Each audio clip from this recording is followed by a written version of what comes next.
മെഗാസ്റ്റാറിൻ്റെ turbo എന്ന ചിത്രത്തിൻ്റെ latest അപ്ഡേറ്റും Guruvayur അമ്പല നടയിൽ എന്ന ചിത്രത്തിന് 6-ാം ദിവസമായ ഇന്ന് ചൊവ്വാഴ്ച എങ്ങനെ തിരക്കുണ്ടോ എന്നുള്ളതൊക്കെയാണ് നമ്മൾ ഈ ഒരു വീഡിയോയിൽ നോക്കാൻ വേണ്ടി പോകുന്നത്. അതിലേക്ക് വരാം. അതിൻ്റെ മുന്നേ മൂവി പ്ലസ് മീഡിയ എന്ന് പറയുന്ന നമ്മുടെ ചാനൽ ആദ്യമായിട്ട് കാണുന്നവരാണെങ്കിൽ സബ്സ്ക്രൈബ് ചെയ്യുക, സപ്പോർട്ട് ചെയ്യുക. പൃഥ്വിരാജ്, ബേസിൽ ജോസഫ് കൂട്ടുകെട്ടിലെത്തിയ ഗുരുവായൂർ അമ്പല നടയിൽ എന്ന ചിത്രം 6-ാം ദിവസത്തിലൂടെയാണല്ലോ ഇന്ന് കടന്നു പോകുന്നത്. 6-ാം ദിവസം എങ്ങനെ തിരക്കും കാര്യങ്ങളൊക്കെ നോക്കുന്നതിൻ്റെ മുന്നേ തന്നെ മറ്റൊരു കാര്യം നിങ്ങളുടെ അടുത്ത് ഷെയർ ചെയ്യാൻ വേണ്ടി പോവുകയാണ്. ആദ്യ ദിവസം കേരളത്തിൽ നിന്നും 3,65,00,000 രൂപ നേടിയ ചിത്രം രണ്ടാമത്തെ ദിവസം 3,75,00,000 നേടി.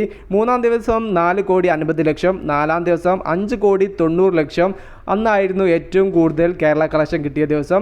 അഞ്ചാം ദിവസം 3,30,00,000. തിങ്കളാഴ്ച ഇന്നലെയും ഈ ഒരു ചിത്രത്തിന് നേടാൻ വേണ്ടി സാധിച്ചു. എന്നാൽ 6-ാം ദിവസത്തെ ഇന്നത്തെ ബുക്കിംഗ് കാര്യങ്ങളെല്ലാം നോക്കുന്ന സമയത്ത് ഇപ്പോൾ മണിക്കൂറിൽ 5,000-ന് മുകളിൽ ടിക്കറ്റ്സുകളാണ് സോൾഡ് ഔട്ട് ആയിക്കൊണ്ടിരിക്കുന്നത്. ഓർക്കുക, 6-ാം ദിവസം വർക്കിംഗ് ഡേയിലൂടെയാണ് ചിത്രം കടന്നു പോകുന്നത്. എന്നിട്ടും സ്റ്റഡി കളക്ഷൻ നിലനിർത്തി മുന്നേറാൻ ചിത്രത്തിന് സാധിക്കുന്നു. ഈ ഒരു ബുക്കിങ്ങിൽ നിന്നും വ്യക്തമാവുന്ന ഒരു കാര്യമുണ്ട്. ചിത്രം 6-ാം ദിവസമായ ചൊവ്വാഴ്ചയും 2.25 കോടിക്കും 3 കോടിക്കും ഇടയിലുള്ള ഒരു കളക്ഷൻ ഉറപ്പിച്ചിരിക്കുകയാണ്.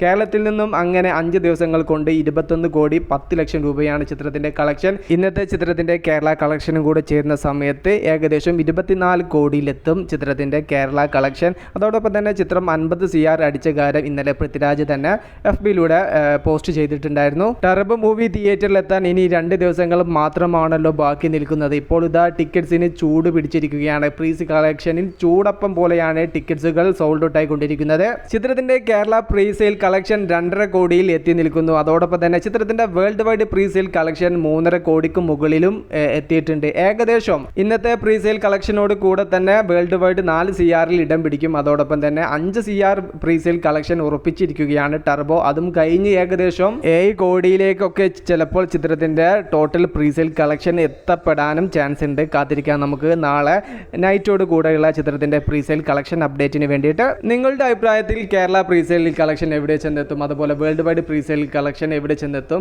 ജസ്റ്റ് ഒന്ന് കമന്റ് ആയിട്ട് രേഖപ്പെടുത്തുക. മൂവി പ്ലസ് മീഡിയ, ഞാൻ ജുരഞ്ജന.